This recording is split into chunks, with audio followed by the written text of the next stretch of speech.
Сәлем қандасым, қалыңыз қалай? Менің есімім Ахмет Саят, мен интернет-маркетологпын. Карантин, коронавирус кезінде бір сүйінші жаңалықпен бөліспекшімін. Яғни, өзіміздің президент Қасым-Жомарт Тоқаевтың 42.500 теңге шілде айында мұқтаждарға үкімет төлейді деп айтқан сөзі.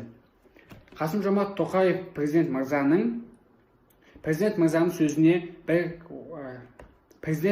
сөзін тағы бір оқып берейін.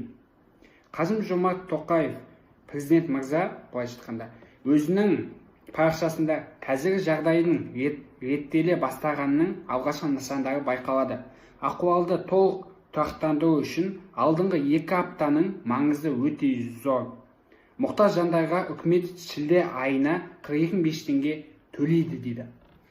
Яғни бұл сөзіне қарасақ, бұл сөзін қарайтын болсақ, шілде айында мұқтаж жандарға 42.500 теңге төлейді. Бірақ Қасым-Жомарт Тоқаев президент мырза қандай мұқтаж жандар? Студенттер ма, оқушылар ма, кәсібінен айырған кәсіпкерлер ма, немесе айлық табысы жоқ адамдар ма? Ол жағын толықтай ақпарат берген жоқ.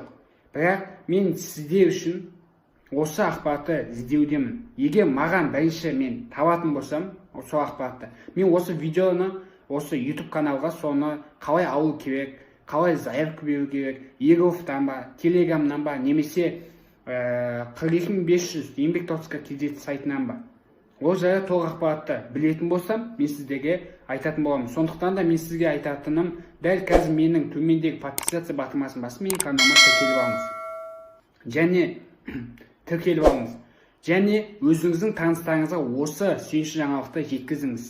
Себебі алдында ең алғашқы заявка беріп, тапсырыс беріп үлгергенде 42.500 теңгені ала алды. Ал соңында бергенде өкінішке орай алу мүмкіндігі азаяды. Сондықтан да осы видеоны дәл қазір полиция батырмасын басып, өзіңіздің WhatsApp-тағы таныстарыңызға, достарыңызға, туыстарыңызға жіберуіңізді өтінемін.